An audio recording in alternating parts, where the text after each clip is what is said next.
Hey there, I'm Lezli Levene Harvell. Welcome to Impolite Conversation, the podcast, curated by the Iconoclast Dinner Experience.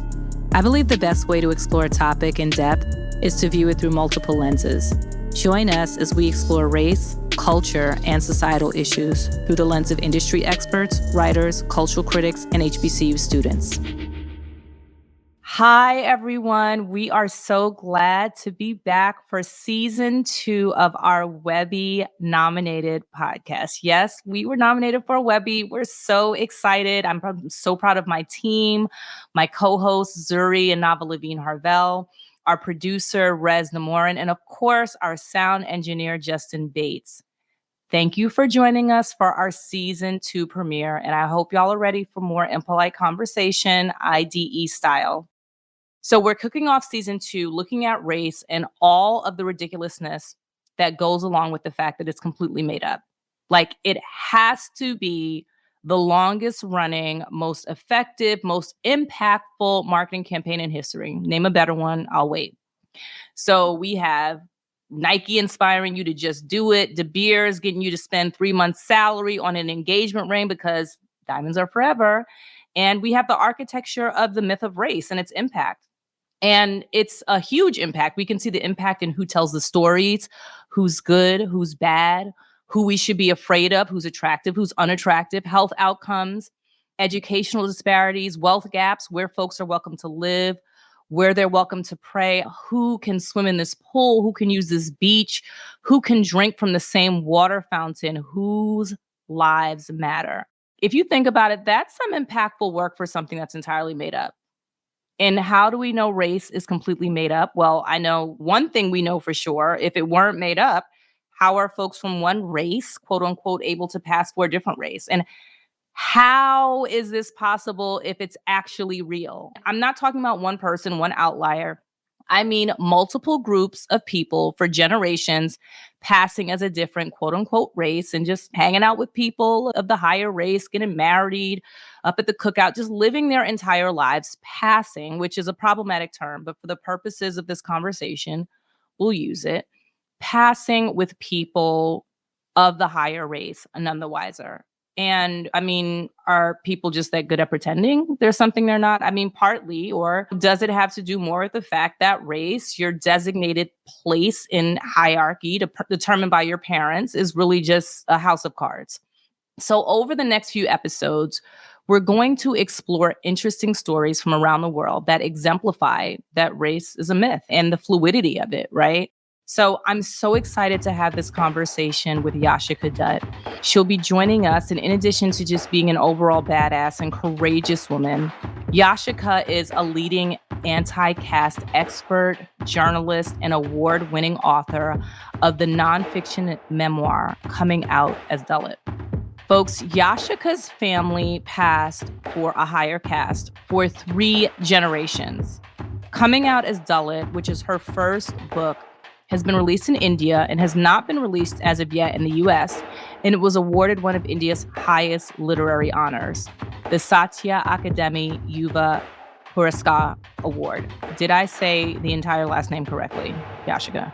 Lezli, I am astounded at your pronunciation. You got Dalit right, you got my last name right, you even got Sahitya Akademi Yuva Puraskar right, which is a difficult word to say. So yeah, props to you. Okay, thank you. And that is India's National Academy of the Letters Young Writers Award. Yashica has been recognized for highlighting Dalit rights globally, and her voice has been instrumental in understanding the present realities of caste, both in India and throughout the Indian diaspora. Yashica Dutt graduated from Columbia Journalism School, and we'll get into why this is so important and central to her journey, and she currently lives in New York. Yashica, I'm so glad to chat with you. Thank you so much for joining us for Impolite Conversation. Thank you so much for inviting me, Dr. Lezli. And as we were chatting a little bit before we started recording, I'm so excited to do this because race and caste are such parallel systems of oppression. And Isabel Wilkerson has recognized that in her book. But even before, for centuries, we've had this research around where these manifest in similar ways. People who are at the higher hierarchies, who are at the top of the pyramids, oppress people who are at the bottom in very similar ways, whether in terms of expression of personal freedom or vanity or access to education, and of course, equal rights in terms of land ownership. These are just some of the similarities that we've seen with race and caste. Systems of inequality, which are based on your birth, both race and caste, have throughout generations. And finally, the US is ready to have that conversation, and I'm really excited and I'm here for it. And I'm so here for it. And obviously, if you cannot tell, I'm so excited. As you mentioned, Isabel Wilkerson's book has had critical success. And there are so many conversations taking place that explore the parallel between lower caste Indians and that of Black Americans. And I particularly wanted to chat with you because I wanted to converse with someone that is from what is considered a low caste and hear from you, not necessarily from an academic standpoint, but your own personal experience. Like your book coming out, Dalit, which I will add, although it has not been released in the US, is currently being taught at several universities in the US. It's an intimate personal memoir that meticulously accounts how the caste system brutally affects Dalits in India today, not in the 1800s or the 1900s, but right now in India. So I just wanted to establish a baseline for our listeners, and feel free, please correct me if I am not correct, but there are hundreds of castes in India, but the caste system is organized into four main categories with, I think people have heard of Brahmins, four main categories with Brahmin being the highest. And Dalits, which is what you are, falls outside of the four main categories. Is that correct? Absolutely, Dr. Lezli. So there are four main categories of caste, which is the caste system. And the formerly untouchable people fall outside of that. And as you can say, like untouchable has different dimensions in the West versus in South Asia. Here it's being untouchable means being at the absolute top. Nobody can touch you because you're so successful. In South Asia and within caste barriers, untouchable means that you're so heinous, you're so despicable, you are absolutely disgusting in the embodiment of your existence. Not you as a person, but your being induces disgust. And that's why you are untouchable. So these castes, and there are hundreds of them that lie outside of that caste system that are now, the Constitution of India obviously outlaws untouchability. But at the same time, we know that cultural systems exist and have continued to perpetuate for hundreds of years. So I'm really happy to say that your research is spot on. And yes, Dalit's the caste that I'm from, which is the manual scavenging caste. It's been written about because it lies at the absolute bottom of the pyramid. But we've been written about by upper caste in quotes, by not to say that we've not had a vibrant and rich movement for about hundreds of years, spanning more than 150 years. There has been a rich history of Dalit activism.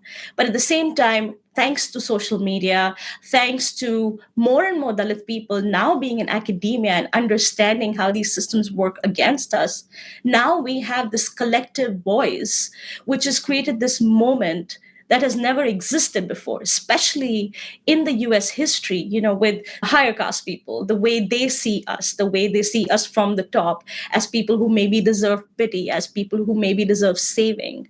But only very recently are Dalit people now able to talk about our own experiences. With South Asian visibility, now it's time to also talk about caste. So I do want to preface this by saying that Dalit is not a word that is readily accepted by everybody, but it is nevertheless a way to understand a bunch of castes that identify as formerly untouchable. In the recent discourse, the word Dalit has become really powerful in a way as an identity marker for formerly untouchable people. It means broken, it means oppressed, it means somebody whose rights have been snatched away.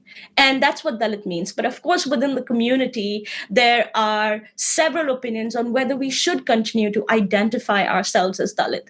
And as far as I'm concerned, I think of this word as a way to take back my power, take back my pride. And I personally understand that this is the word I can reclaim, divorced from shame, divorced from the disgust that is put upon me because of my caste origins. And for me, the word Dalit is infused with a lot of understanding of what caste can be as we move forward.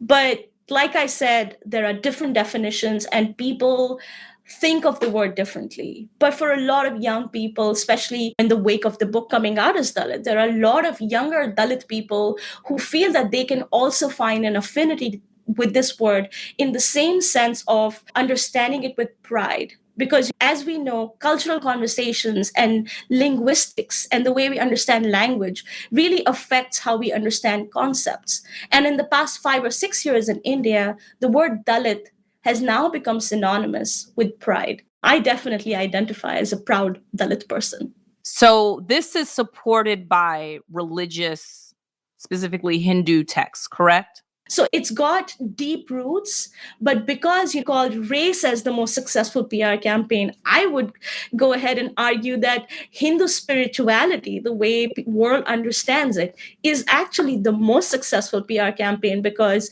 look at how the West understands Hinduism. Any questions of caste are shut down, erased. We are gaslighted into believing by upper caste people, by dominant caste people, that we should never talk about caste. And this is today in 2022.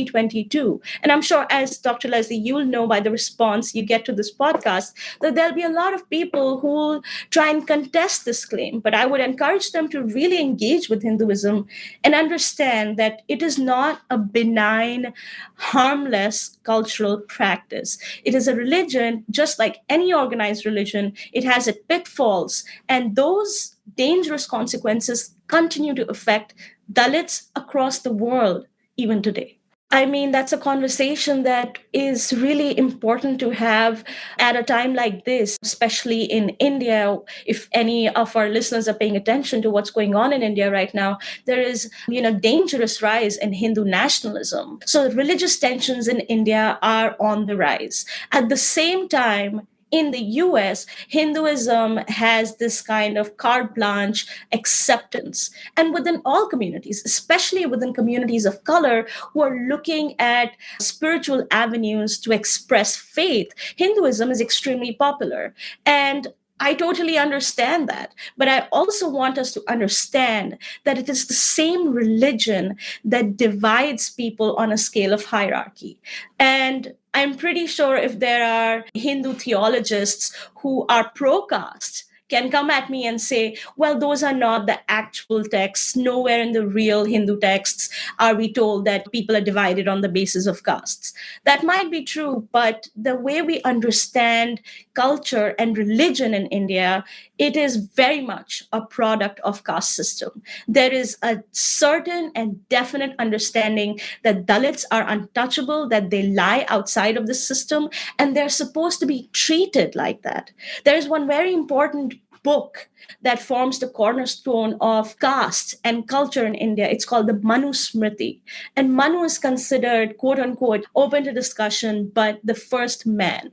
And he wrote this treatise on not just how to treat Dalits, not just how to treat people on the basis of gradations of caste, but also how to treat women, how to keep women under control. So we have this very toxic and noxious form of patriarchy and casteism, which is entwined with each other, which comes directly from Hinduism.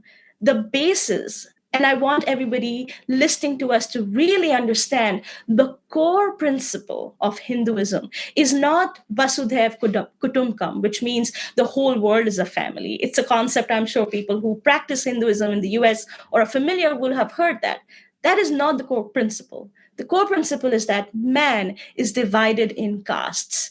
And you have to understand that people who are Brahmins are born from the top of the god's head, and people who are at the lower castes are born from the foot of the god.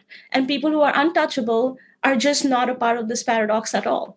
You mentioned manual scavenging. Manual scavenging is the work that was relegated to your family's caste. Can you give an example of what that means? What is manual scavenging? Yes, so that's an excellent question. We understand in a capitalist society in the US, some people are from the sanitation department, but they could be from any origin, any background, right? They don't have to be from a certain country or a certain hierarchy on the basis of their birth. In India, only a certain caste is associated with cleaning people's bathrooms. And I want us to imagine a couple of hundred years ago, without modern sanitation, the horrors of keeping our bathrooms clean. And we're not doing it ourselves. We have these people who are from a certain caste who we don't even look at in the eye, who just come from the back door, clean our toilets, and leave. And that system still continues even today, because even today in India, they're called dry toilets, which don't use any water, and they need to be cleaned manually.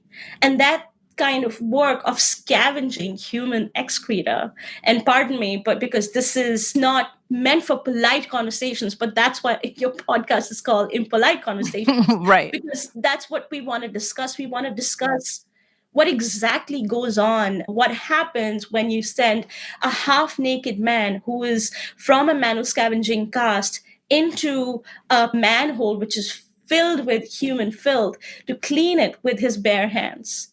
That is the work of people who are engaged in manual scavenging. I am still coming to terms with this, with the fact that I can openly say that that's what my family's caste profession is. My grandmother, for most of her life, went to other people's houses to clean the bathrooms, while my grandfather was studying to clear the civil services exam in the country, which would take us out of our caste-based professions. My grandmother was forced to do this work. And till very recently, Dr. Lezli, I felt a great deal of shame even saying the word of this caste. And if you've noticed in this conversation, I've never once said what the name of the caste is. The name of the caste is Bhangi, Bhangi. And that name is in itself a slur. A lot of dominant caste people, when they want to hurt each other, when they want to abuse each other, they say, "Why are you being a Bhangi?" And that's what my caste is. So you understand the embodiment of disgust that I was talking about. The profession becomes the person. Here, when we look at garbage men, people who come to collect our garbage, there are heartwarming stories where there are kids chasing their trucks, etc., etc. And it seems like a completely different world, because where I come from, anybody who deals with garbage, it automatically becomes garbage. There was a movie in India which was nominee for Oscars in 2001. It's based on cricket. It's called Lagaan. Those among us who followed Oscars at that time might remember. And there's a Dalit character. His name is Kachra. And that literally translates to garbage. They didn't even bother giving him a name that could signify anything else outside of his caste profession.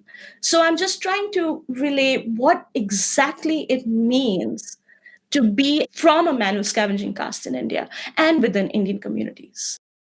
That is just so profound. And then I just want to mention for everyone that's listening, this isn't only in India, right? This social hierarchy actually exists in parts of Pakistan, Sri Lanka, and Nepal, correct? You're spot on, because caste originated from religion, but has now become a cultural and social reality. Yeah, I wanted to know, in terms of Indians who are Christian and Indians who are Muslim, where do they factor into this? Are they a part of it, the caste system?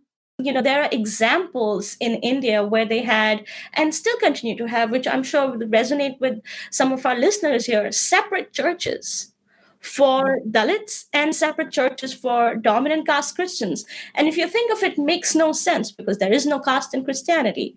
But when Christianity went to the subcontinent in India and South Asia in general, it took on many cultural forms. In Hindi, there is the whole discourse about how to describe Jesus, and we have our own language around that myth and mythos. So Christianity also took on the cultural aspects of the region. Because it was already there. It was already there. You can't. Absolutely. Yeah. So if somebody, to give you an example, somebody of a certain family in a certain village or an area decides to convert to Christianity, people still identify them as from a lower caste. So that doesn't go away. And that aspect of caste practice has persisted even till today. And that's why we have upper caste Christians and lower caste Christians, and they marry within their castes. That aspect of marriage is still a part of Christianity within India as well. And unfortunately, for myself, like, I could say that I was born in Hindu religion. I don't practice any religion anymore, but I'm culturally Hindu. And in the Constitution, there is affirmative action policies, which is the only reason people from my family were able to get an education, because we had affirmative action, thanks to Dr. B.R. Ambedkar, who Ms. Wilkerson describes as the MLK of India. I would argue that he means so much more to us. But Dr. B.R. Ambedkar, who was a Dalit rights leader, ensured that we got affirmative action and had a chance to break out of our caste-based professions. That is not available to Dalit Christians. That is not available to Dalit Muslims, because if you look back, there is an incentive to stay in Hindu religion for Dalit people. The people who want to create this kind of idea of Hindu majority in India, which, if you're following India, you might be hearing this idea that a lot of people who are Hindu want it to be a Hindu majority state. That is not new. You see it right back to the Constitution, because they said, oh, you can only avail affirmative action if you remain Hindu. A lot of people converted, a lot of Dalit people converted out of Hinduism into Christianity, into Islam, but the caste followed them there. So that's Right. such an interesting question. Do we discuss these oppressions, especially at a dangerous time for people who are religious minorities in India right now? So I want to read a quote from your book. To escape discrimination and become part of society, we leave behind our food, our songs, our culture, and our last names. And we do it because sometimes that's our only option. Now, I know your family began passing as Brahmin or upper caste with your grandfather because he was able to get a government job, which was huge, thanks to, is it the reservation system? You're accurate. Dr. Ambedkar's reservation system, yes. Yes. Can you share your earliest memory of the first time you personally witnessed someone who was Dalit being othered or discriminated against, and you were kind of like, okay, let me make sure I do not mess around, because if that's what Dalits have to face, I don't want anyone to find out? Absolutely. So I want to add that it was not my grandfather who started passing. My grandfather, because, he was among the earliest civil servants, as Oh, they're so called. people already knew who he was. Yeah, Got so it. Okay. there was no way to hide that. And similarly Yes. with my father, there was no way to hide that, because it's like a tightly knit community. Everybody knows who you are. It started more in a heightened way with me. My father, we changed our last name, and my father dropped the caste signifier from his last name. And as a result, I don't have that last name either. It is Nidania, but my name is Yashica Dutt, which is ambiguous, which could be like, where are Dutts from? It's one of the questions I Right. get all the time. Which caste are you from? Which region are you from? People ask you when they meet you what your caste is? Oh, that is the number one question. That is the number one question Indian people ask other Indian people in India. And even in the US, they're like, oh, last name Dutt. Where is that from? Oh, are you from this region versus that region? Oh, what cultural practices? There is a whole conversation that happens about how to find out one's caste, because as opposed to race, which could or could not be more visible, caste is invisible.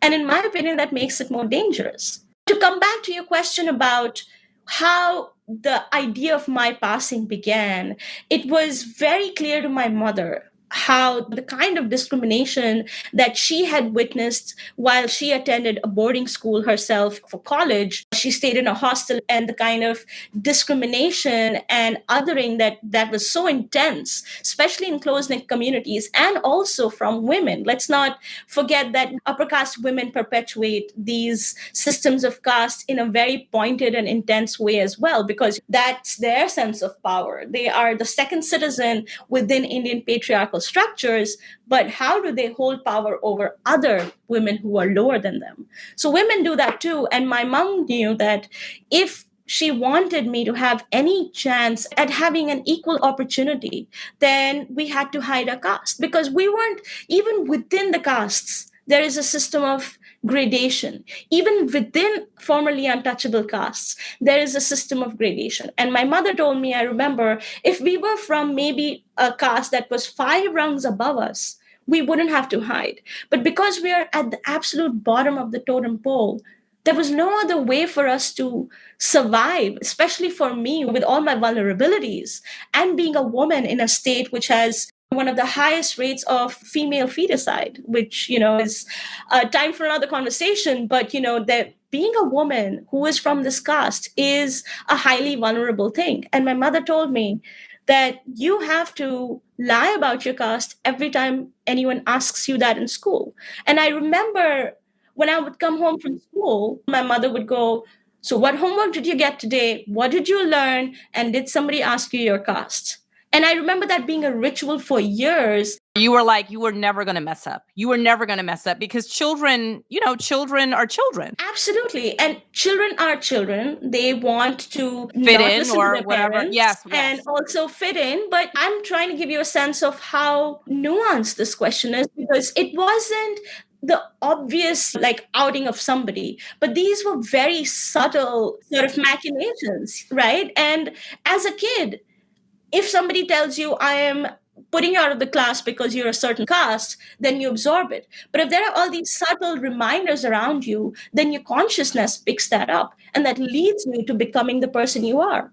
And you asked me about, was there an incident that burned in my mind that I should never mess with this again? That happened to me at 15 years old, where I had enough of my mother telling me that I needed to hide my caste. I'd lived my life with tiptoeing around this caste question, with constantly the exhausting burden of looking at how upper caste people behave, learning that culture, trying to make my bed sheets a certain way when I went to the hostel, trying to evade this question every time somebody asked me, but what caste am I from? And it just created this sense of greater anxiety that lives with me even till today, that at 15, I decided I'd had enough. And there was that person who was a friend of mine. We took the bus together, the school bus.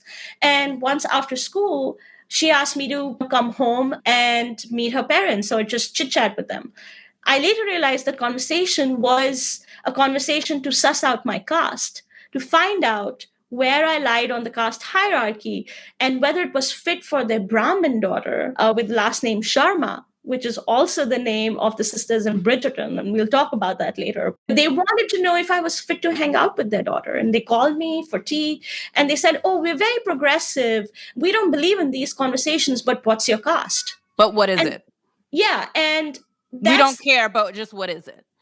Just let us know. And I remember in that split second, and that memory it's so vivid in my mind even now. I remember I can still embody myself sitting in that chair and looking down and thinking, this is the time. What do I say? Do I say my real caste for the first time ever? Or do I lie as again? And I was like, I've had enough of lying now. And I said, I'm SC. And SC is a title for scheduled caste, which is a constitutional kind of technical name. And it still doesn't tell you my exact caste, which is at the lowest low. And like I said, there are more castes and there's a gradation.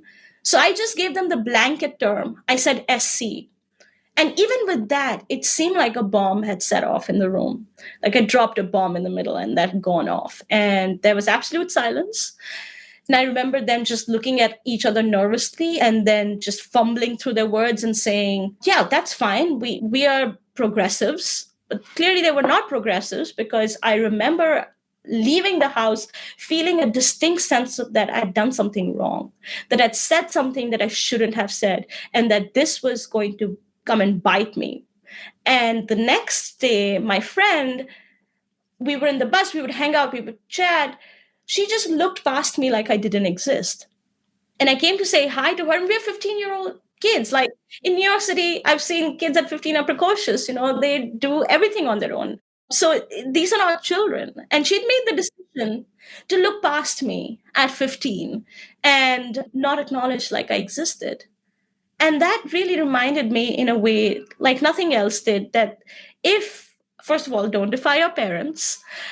And if you talk about your caste, then you will be invisible.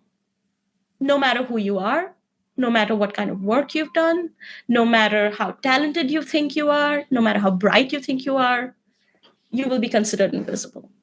So that was the biggest lesson I learned that day. And it stayed with me, it shaped me who I was as a person. And until I came out as Dalit in 2016, I carried that shame with me in a very deep way. That story, Yashica, is, and you're right. Like, I think about my daughter's like 15. That's like 10th, 11th grade in the United States. So she made the conscious decision to say that, you know what, because it wasn't like she was 7 years old. She understood what she was doing and decided that your caste meant more to her than your friendship. That is how significant it was to her from her progressive parents, right? So-called progressives. Right, who they don't care, but they're still asking you.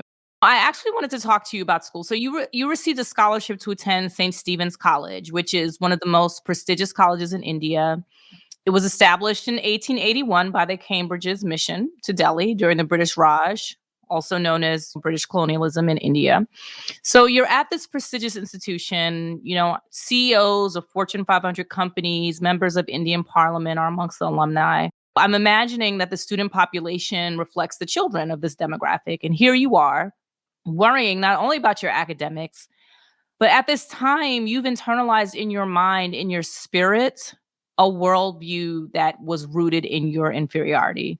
And then on top of that, you're also trying to maintain this carefully constructed false identity. And you said at during your time at St. Stephen's, your fears were that you would be found out. First of all, it's amazing that you were able to carry all of that and be successful academically. That's amazing. And I know it's very nuanced to have this constructed identity. And I'm just picturing the social situations that you might have been in. Like, how would have people found out? What is it a part of the identity in terms of just all of it? Like, when you meet someone and they're trying to suss you out, like, what is it that they're asking? What is it that you are pretending to be? And, to give off the impression that you're upper caste. And obviously, the story that you explains what you think would have happened. I would love to know the questions that they ask you or the things that you are doing to project that you are upper caste.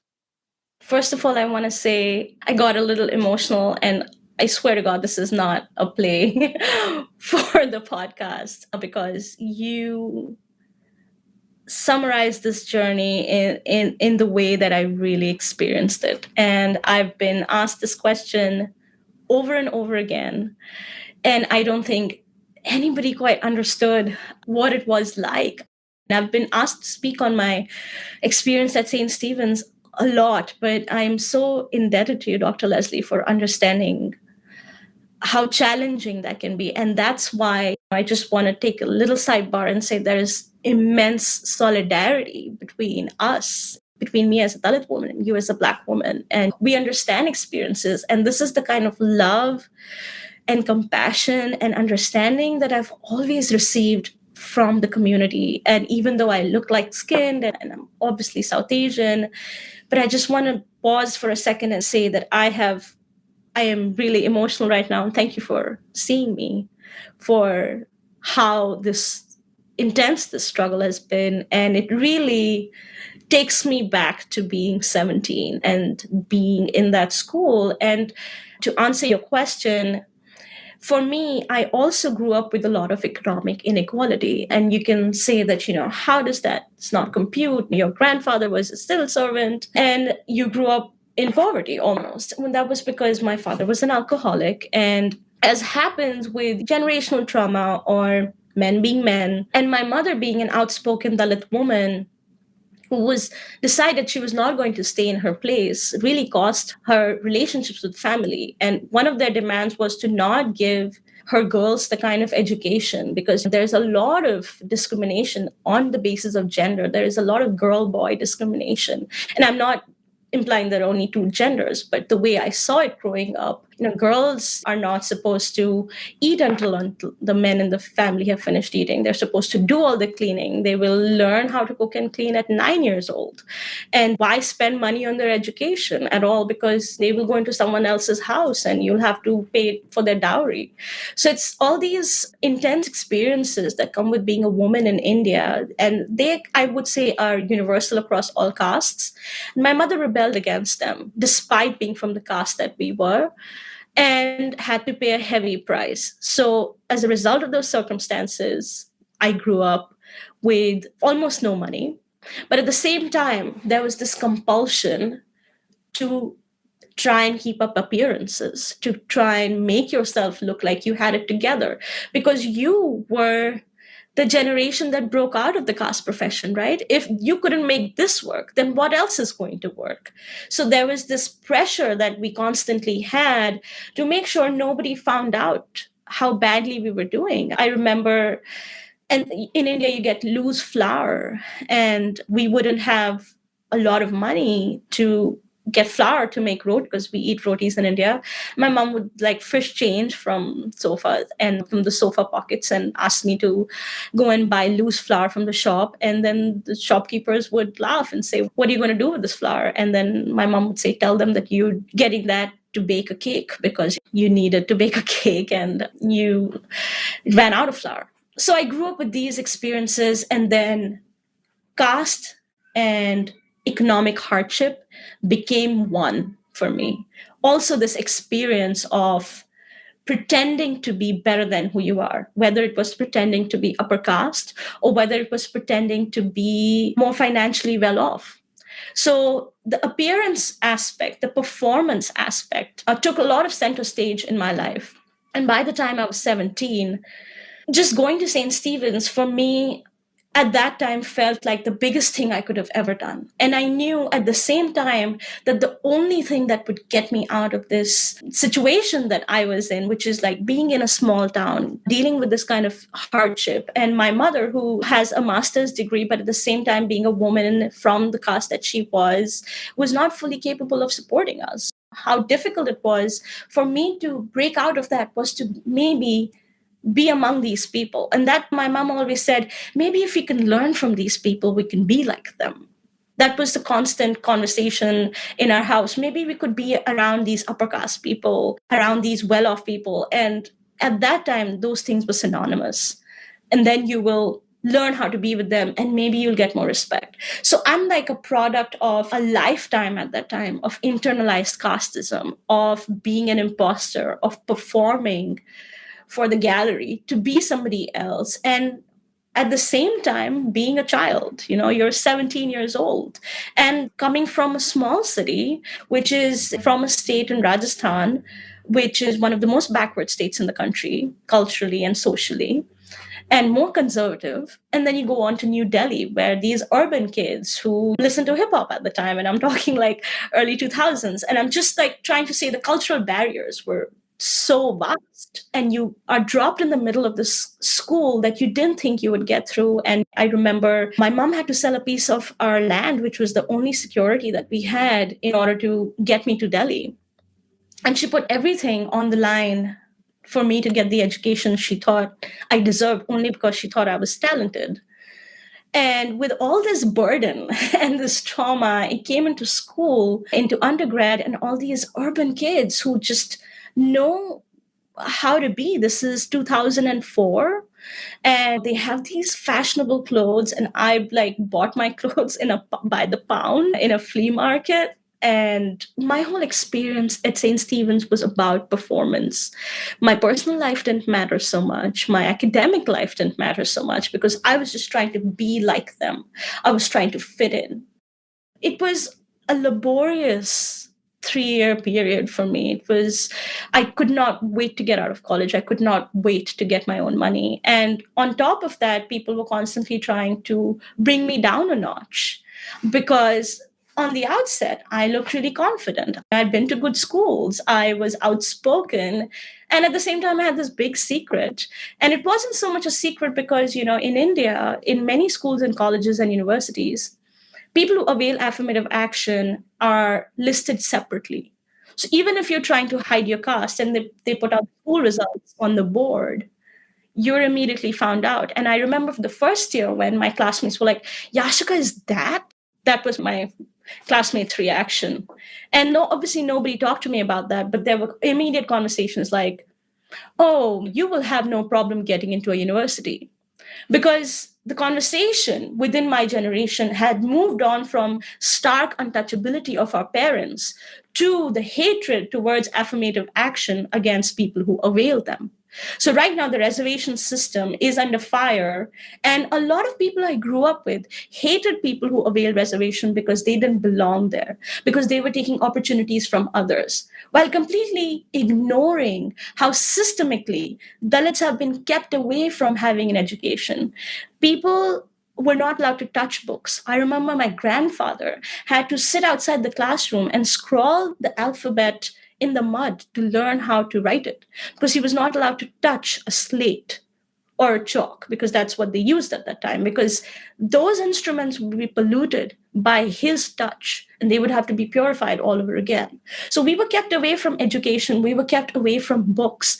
And within that crucible, I found myself at St. Stephen's just trying to perform and hide who I was, and at the same time counter the hate, or a lot of latent and subdued hate from my colleagues and classmates who thought I was taking away a deserved opportunity from somebody who belonged to be here.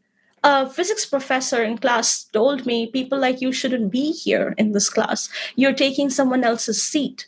And by someone else, he obviously meant a meritorious Brahmin student who excelled at math and who deserved to be here more than me. And I internalized that, and I internalized that shame all my life. And I remember, like, around the last year of college, the conversation was like, oh, you will have no problem getting in any college and university you want because you have the crutch that unfortunately is not available for people who are from a higher caste. So there were these implications that there is reverse casteism. And as we know, reverse racism doesn't exist, neither does reverse casteism. So I grew up with these conversations in my 3 years, did not have a good time in college, did not do well, and finally got out and got into journalism and was able to discover who I was. But college was a traumatizing time to have no money, to have to constantly perform while trying to be like everybody else. I remember loving theater with passion, but I couldn't afford that because I had to go and teach students. I had to give tuition classes to students to make rent at the end of classes. Not to go too into the weeds for that, but it was a really difficult time. And I'm happy it's behind me. I'm happy I never have to go to college again. And that, I mean, traumatic and emotionally exhausting on a daily basis, listening to that. The first time I heard you give a talk, I was shocked for a couple of reasons. I can only speak for myself, and I feel that I've always had a diverse group of friends and colleagues. But I feel here in the United States, the party line is that caste is a relic. It isn't something that anyone subscribes to anymore. I've obviously known about discrimination. To me, it wasn't necessarily unique to anywhere that has been touched by European colonialism in South Asia and India due to skin color, which obviously religion, we know that that happens throughout the world. So when I heard your story, I was like, this is unbelievable. And then when you were talking about Dalit discrimination in the United States, I was like, of course it takes place in the United States. So I'm just so shocked that I think that I fell for that too. And I do want to share that on January 1st, 2022, California State University's anti-discrimination policy has been amended to include caste. And according to a CNN article from January entitled, colleges and universities across the U.S. are moving to ban caste discrimination. Prem Pariyar said, at least the university has a policy to recognize our pain and to recognize our issues. This is very important for us because we can feel safer. And Prem is a recent alumnus of Cal State East Bay. He helped advocate for caste protections across Cal State's 23 campuses. He's a Dalit Hindu, and he moved to the U.S. from Nepal in 2015. He said, in part, to escape caste oppression. Now, I have a question. You touched on this, and I wasn't sure if you were talking about in India or in the United States. So you live in New York City.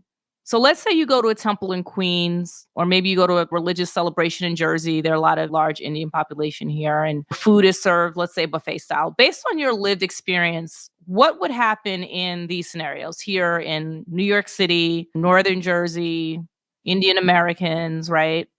What do you think would happen? So, Dr. Lezli, first of all, I want to say it's not on you that you fell for this whole gaslight chamber ecosystem of caste. This is what I grew up with. I fell for it, and I've lived this experience. I fell for this idea that because I am from this caste, because I was born a Bhangi, because I'm a Dalit woman, I have to be inferior. And I spent my life until then, until before I was 30, and I moved here at 28, trying to undo that, trying to pass, trying to cover up for that. So if the gaslighting and the erasure of these conversations and the narrative that exists in India is so strong back in India, then you can only imagine that in the South Asian community, how tight this secret is held, how it's a vice grip that it's been held where, people don't talk about it. It's not supposed to go out. Any discussions on caste are shut down. And also the way the immigration patterns in the US are, they only accept well-to-do South Asians. Indian Americans have the highest income among all minority groups in the US. The reason for that is that they only hire people from these successful engineering colleges, successful management courses, and then they come and work for Fortune 500 companies and earn lots of salaries. The poor, so to speak, from India are not coming to the US. And that reflects in the diversity within incomes, and that reflects in the diversity within caste. Over 90% of Indian Americans in the US are upper caste people, are upper caste Hindus. So if you haven't heard of caste, or you haven't heard of Indians talking about caste, it's because it's in their interest to not do that. If 90% white people were at a place, you would not hear them talking about racism because it doesn't affect them. And very similarly, caste operates in a way that is, it's held as this dirty, shameful secret, but not shameful. Dirty secret that is never meant to be talked about, that is only meant to be practiced, but never acknowledged. But I was talking earlier about the dangers of how invisible the system of caste is. This is also what I was alluding to. And within Indian American experiences, within Indian American diaspora, like Prem Periyar from Nepal talked about wanting to escape caste. When I moved to the US, I felt like I'd escaped caste too, because I was with this diverse group of students, very few of them being South Asian. Most of them were from Latin America. Either they were from the US, they were diverse backgrounds, diverse races, experiences. And for the first time, I felt like I was free from having to answer what my caste was. For the first time, as difficult and intense an experience of immigration from a developing country to the US is, I felt free when I was in the United States. And I know this is not an easy or convenient narrative, because here I was immediately racialized as a brown woman. But for me, that's a better bargain. I'm moving up from coming from India as just a brown woman versus being a Dalit woman, if that makes sense. So that's why when I moved to the US, one of the things I wanted to do was also escape from this vice-like grip that controls women. So I made sure that I did not involve myself in these experiences again where I can be controlled as a woman. And one of the lessons that I've learned from life is that I really resent being told what to do. I really value my freedom in the absolute way where I make my own decisions, whether they're good or bad. And I just didn't want any old auntie telling me how I should do my makeup, or whether my skin is too dark, or where I should be bleaching it now, or what the length of my skirt is, or what my caste is for that matter. So to talk about these experiences within the Indian American community, I have not had them because I don't fraternize with South Asians. I have no inclination to do that. I have no inclination to immerse myself in that discourse. People that I do hang out with are Dalit Americans. I am a part of Dalit American communities. Those are the South Asians that I want to be a part of. I have no interest in going to a temple. But those are my experiences. Not everybody has the luxury for that, because if you're an Indian American person who was hired by a tech company and you work in IT, you're surrounded by South Asians. As far as temples are concerned, there are so many Dalit Americans I've spoken to who live in New Jersey, who live in other parts of the country, and who just say, we just don't participate in these religious festivals. And people often wonder and question, why are we not a part of that? Once they find out, because Hindu religious practices are not actually welcoming to a lot of Dalits. What are we going to do with participating in a ceremony when you won't let us in a temple? The other choice is you can hide your identity, of course, and then you can be a part of the temple, the way my mom has done all her life. But if you want to be out and proud with who you are, my guess is that you will not be allowed an entry. And maybe this is a great idea. Maybe I should just go undercover in Jersey and get into a few temples and then do a story about that. In fact, I would argue to say that the Indian American community is even more conservative and tight-knit and casteist than communities back home in India, where there is this vibrant sense of activism and the sense of evolution and change. But within Indian Americana, if I can say that, a lot of people are stuck in the decade that they came from in India, which is a very common immigrant phenomena. So they think that is their sense of modernity, and that is their sense of thought and freedom and expression. And they just get stuck in those ideas. Whether it's the Cisco case, whether it's the experiences of so many Dalit women engineers within Silicon Valley who've talked about gendered experiences of caste, or about this incident that happened in 2001 in Queens with Dalit family. And it did not get any play at that time because there was just no space for caste conversations. But back in 2000, in 2001 or two, in the wake of the September 11 attacks, this Dalit family had a stone thrown in their window and had the word Achut written on their car. Achut means untouchable. And they thought that, they had a stone thrown in the window and they're in Queens and they're brown. It's because it's Islamophobia. But it wasn't that. It was casteism. And these instances have been on record and have existed as if, there have been reporting that's done from San Francisco that there are instances of caste discrimination dating back to the 90s. This is in 2002 in Queens. Now we have these open instances. What has changed is a capacity to pay attention to them and listen to them. The instances of caste discrimination have always existed. So thank you for sharing that. So Dalits were constantly in survival mode. They were denied access to so many things, vanity, as you said, land, water. So because of this, what sorts of foods would Dalits eat? And I know this is going to be regional, but let's say where your family is from. What would Dalits eat? There is another nuanced take on this. If you think about South Asians, you think of how most of us are vegetarian.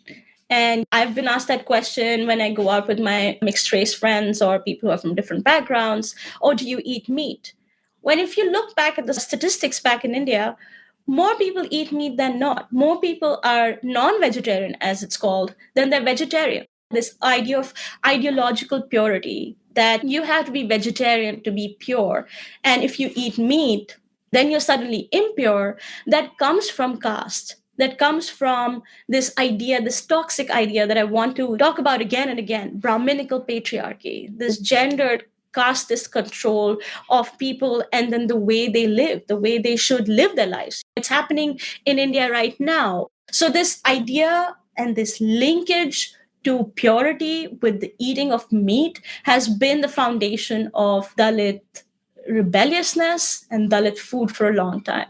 A student who inspired me to come out as Dalit, and because of whom right now we have this moment of vibrant Dalit narrative in history, is Rohit Mala. And I've talked about him before. He was a student at University of Hyderabad in India, who, because of the mental trauma that was levied against him, because he was fighting against institutional casteism, he was forced to commit suicide.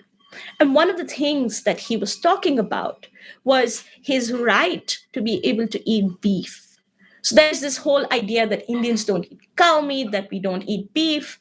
Lower caste communities have always eaten beef because that's our source of protein, because there is nothing else that we could afford. We have eaten food that is made out of discarded animal parts that nobody else wants to cook because they're cheaper in the market, and that's all that we could afford to buy. So a lot of Dalit food and cuisine is made out of these, and like you rightly pointed out, it is regional, and Indian food changes every 100 meters. But at the same time, this commonality with eating meat, eating cheaper parts of meat, and making that delicious has been a part of our culture forever and ever. I remember there was so much shame in my own house when I was growing up about eating pork, because there is just this idea that if your porks are dirty and they are domesticated by lower castes. So if there was pork cooked in the house, it would be a shameful thing. We would make sure that nobody's coming over at that time, and that we're eating it in shame, we're eating it in secret. And my father's side of the family, still they love pork. My mom is vegetarian because she wanted to be the good Brahmin, she wanted to be the good Hindu. Her idea of performance is stronger than anybody else, right? So she gave up eating meat, but this relationship that we have with beef, pork, discarded parts of meat is something that is common to across Dalit culture, especially in terms of our food, and how there is this sense of shame about eating tripe or eating brain, parts of the animal that purer cuts will not be consumed by purer castes, if that makes sense. Yes. And it's almost like you were expected to starve. There's a series on Instagram titled Caste and Food by the Big Fat Bow, and it was adapted into an article. And the author of the article said that I was thinking about recipes from my childhood, and I'm aware of the shame and the degradation that oftentimes force Dalit people into secrecy about their eating habits. I could never imagine carrying fish or eggs to school because of the smell. The idea that there was this shame about food, the only food that you were allowed to eat. It's shocking. I want to go back a moment to your time at Columbia School of Journalism and how it shaped your identity. I also think, it was very interesting. Obviously the way you dress was a tell in terms of if you belonged or if you didn't. And you said your mother was very adamant about looking stylish. But I think it's interesting that you chose fashion journalism, because you mentioned that, in India, it's an interest of the elite, the upper class, and you purposely stayed out of political journalism because in a way you felt that it would out you. So obviously when you're in Columbia, you're in New York, you have some physical space, some mental space from the daily stresses of passing. Can you tell me the stage in your life when you became exposed to Dr. Ambedkar and why his work was so significant to you? For a lot of Dalit people, culturally, there's this idea of worshipping our idols. And Ambedkar, for a lot of people, has become this godlike figure who liberated us and gave us the way to move out of our caste-based professions with reservation, with affirmative action. But that wouldn't have happened otherwise. The fact that I'm able to sit here in front of you today and have this conversation in English while being in New York is because somebody in my family 2 generations ago was able to break out of their caste-based profession. And my understanding of Dr. Ambedkar has been flawed from the beginning, I would say, because it all ties down to this aspect of performativity, right? So like food, Ambedkar is also a contested issue.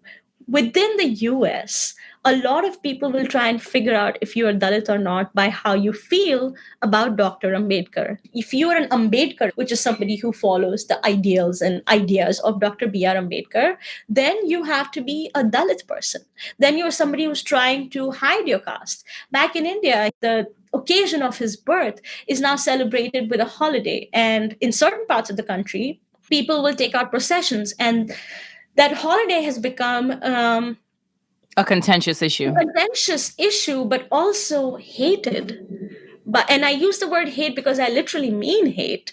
It's become hated by a lot of non-Dalit people who say, why do you have to do this? You block traffic. It's such a nuisance. So, who's allowed access to Ambedkar? We have authors like Arundhati Roy, arguably upper caste, really bright and talented, but also can easily access Ambedkar. Whereas you have other Dalit people who, if they associate with Ambedkar, will be killed. There have been instances when a kid in Maharashtra, this was a teenager, was playing an Ambedkarite ringtone on his mobile phone. And that offended certain upper caste people so much that they beat him to death. So, this access to this arguably Dalit hero is also contested space. I want to bring us back to this idea of control and who gets access to what. It's the casteist society wants to tell Dalits what they can eat, how they can dress, who they can hold in reverence, who can they hold in respect, in worship. So these are all ideas based around control. And I did not access Dr. Ambedkar till I was 28 because I was worried if I learned about Ambedkar, if anybody saw me with an Ambedkar book, this whole performance that I've so meticulously created and crafted for a lifetime will just come crashing down. Were you in the United States at that time? Okay. Yes.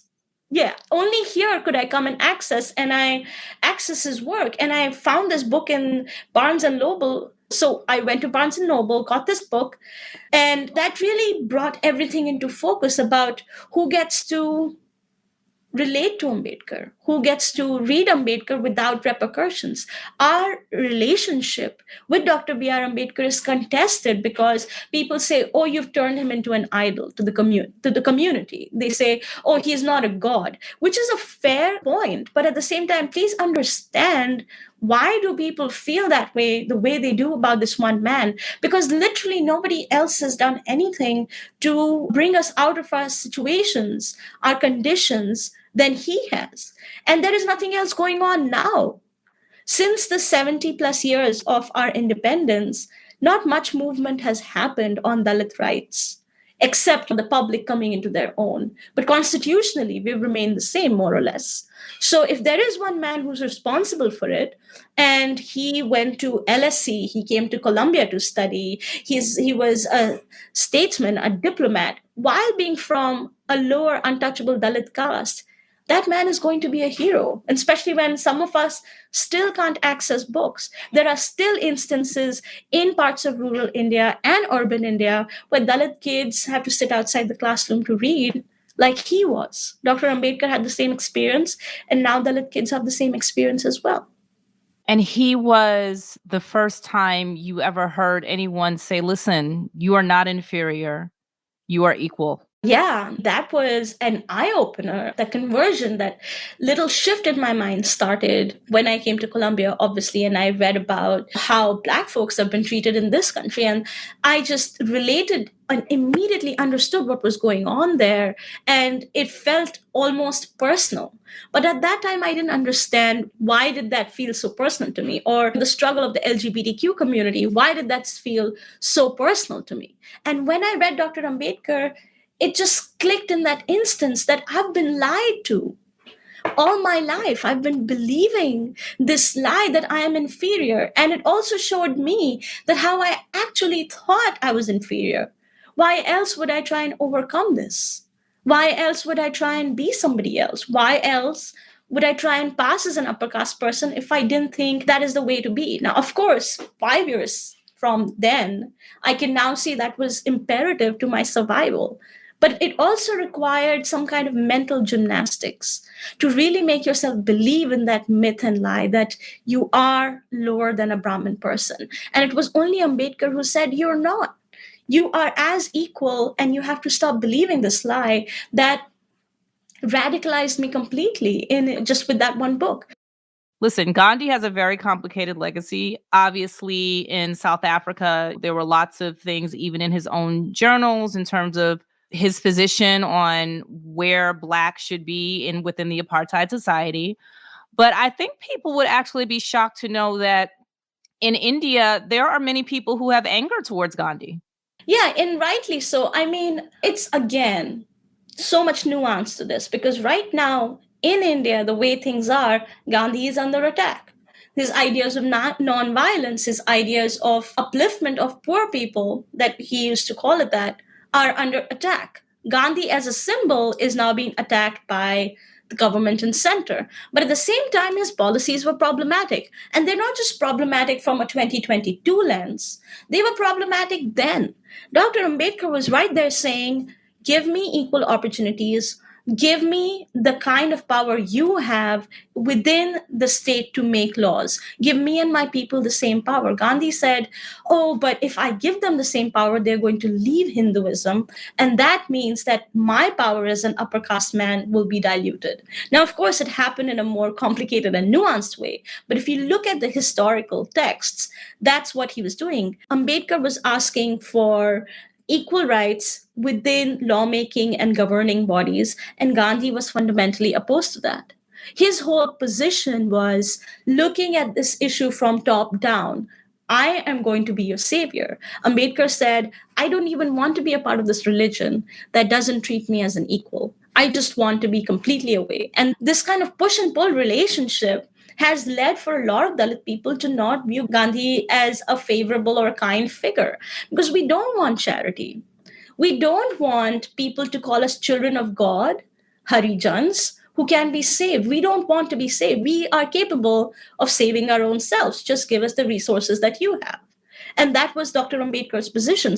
I don't want to sit here and diminish the work that he obviously did with the freedom Yeah, that's why I struggle. said it was complicated, right? Yeah. That's what I was going to ask you. I wanted to know if he subscribed. Oh, He subscribed. he subscribed, and there's research and there are hypotheses that the reason that he hated Black people is because he thought himself superior. That the fact that he thought that he was Brahminical. A lot of these leaders who came to the Western countries, whether it was Europe, South Africa, the US, and realized that they're not at the pinnacle, at the apex of this system of hierarchy. And then they went back and got incensed and fought against it. But until they were right at the top of that pyramid, enjoying the rights of being upper caste people, I'm not saying they were okay with it, but it only changed when they themselves faced that kind of inequality. He was incensed that as a barrister who was upper caste and Indian, he was thrown out of the train. But it was okay for Black people in South Africa to undergo that same treatment. So there is a lot of casteist superiority that gives rise to anti-Blackness. And I would really like our listeners to make that connection in a very clear way. Oh, yeah, it's very clear. And that's why I wanted to just have you just talk about your own experience. You don't even have to draw any parallels to Blackness, but I wanted to hear it straight and direct. I would love to hear your thoughts on season 2 of Bridgerton. Again, just the cultural exports of how we're seeing Indians. And obviously, look, Bridgerton is fiction. I'm just curious. That's a really good question, again, because if you look at the South Asian diaspora in the United States, our visibility has increased tremendously. In the past 5 or 6 years alone, Mindy Kaling has made many shows. VP Kamala Harris is part Indian, part Black. So there's a South Asian VP in the White House. That means something. Diwali is now being considered to be a national holiday or a holiday in certain states, which is a Hindu holiday that's celebrated as the Festival of Lights. So there is a lot that has been done in terms of South Asian visibility, especially like I mentioned in our conversation, it's one of the minorities with the highest earning powers. Brands and advertising, and I still work in advertising. So I've been a South Asian marketer. So I understand this very clearly that brands are trying to court South Asians because we have the money, we have the spending power. So this resurgence that you see of the South Asian minority with Google CEOs and Indra Nooyi and all these people in Silicon Valley and Sunny Balwani in The Dropout, you see South Asians popping up everywhere. And it's not a coincidence. It's because our power in terms of being visible is increasing. And in terms of Bridgerton, I think, Teen Vogue had a South Asian lead on the cover for the first time. Another magazine, I'm totally forgetting, maybe it was Vanity Fair, had one of the other Bridgerton South Asian leads on the cover. And they are dark skinned. And there is so much value in this conversation that if you look at Bollywood, our heroines, our actresses are extremely light skinned. We fetishize light skinned women, are like in so many African countries, are forced to bleach our skins so that we can be lighter. And there is this great deal of being anti dark skin in just general. For a long time, like you touched upon this as well, colorism has been our major focal points. And we see that reflected in Bridgerton. They have chosen darker South Asian, and they're from the South in India as well. Their families from South India. They're featured prominently in the show. Their skin has not been lightened. And it's a moment of reckoning. That's something that I think we cannot ignore. There's a South Asian diaspora that has felt invisibilized, that has not felt represented. Even in Bollywood, dark skinned girls have never seen that kind of representation. And it is huge. It makes a big difference. And what we need to understand is that it came from a Black showrunner, Shonda Rhimes. She was the one who said, if I'm going to cast South Asian leads, they're going to look South Asian. They're going to look dark skinned.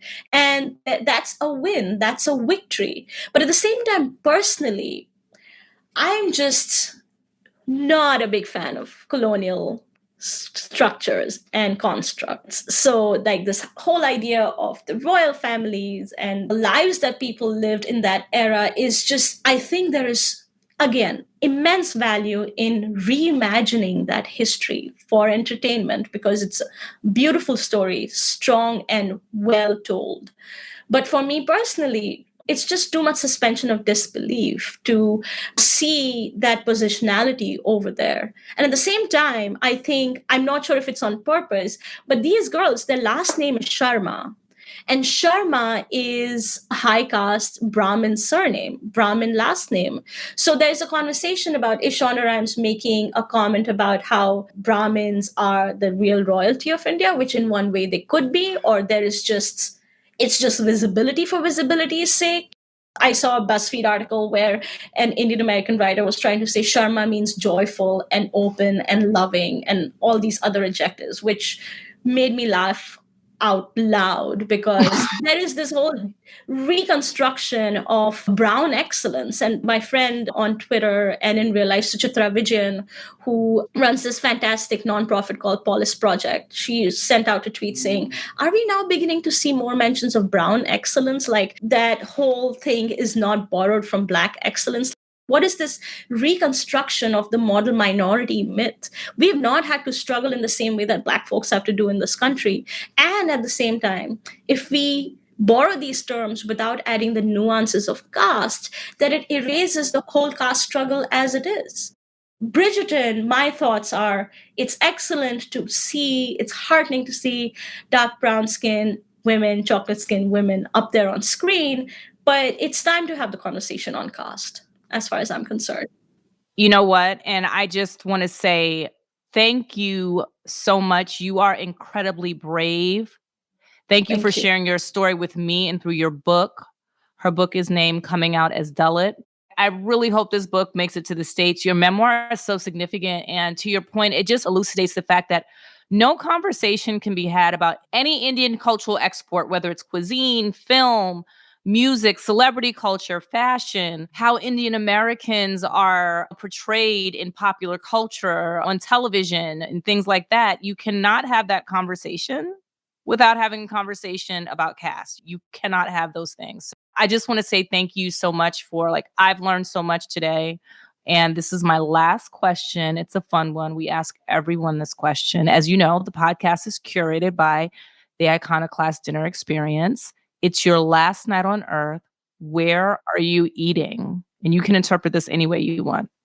Wow, I wish I was prepared for this question. I would have It's given always it a hard so much question. more No, thought. it's like It's my last night on Earth. Oh, I have this relationship with meat, and I want to. It's in vegan communities, it's looked at differently, but culturally, because it's something that, like you mentioned so eloquently earlier, you're punished for eating and it's been denied from you, and there is no other way for you to get nutrition.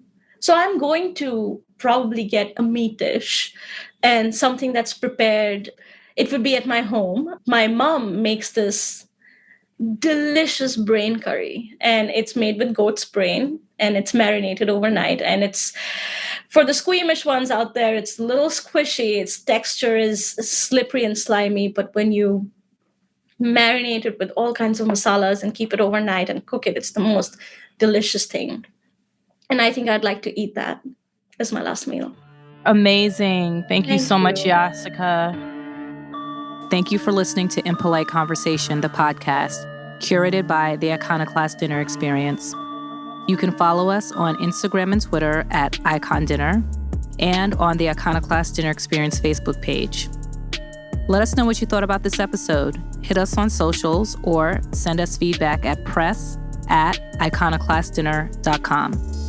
If you haven't yet, please subscribe to our podcast, and we'd also love it if you rated and reviewed us.